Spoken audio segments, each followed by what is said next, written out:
Hey everybody, what's going on? I hope you're all doing well and having an amazing day, and welcome to another Skyrim tutorial video. In this video, I'll be explaining to you guys how to use telekinesis arrows from the Arcane Arrows Skyrim creation from the Creation Club.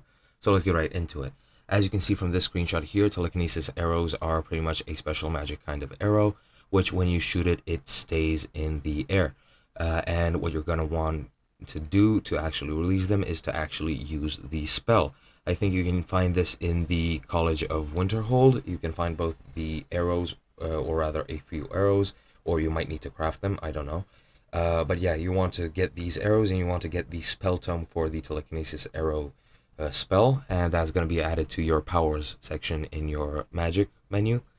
And you use it by using the same button you use for shouts. But yeah, once you actually have both of those, you want to just choose any bow that you have and select the telekinesis arrows. Once you shoot them, they will be frozen in mid-air, and when they are, once you've shot all of your arrows that you want to go ahead and select the power and use it, and that will release the arrows from their place, and they will start flying towards their target. This is very useful to do stealth runs or stealth builds, because you can queue up several targets and eliminate them at the same time, and I think the sneak bonus applies to all of them. And yeah, that's pretty much it. I don't know if I'm forgetting something. I think I am.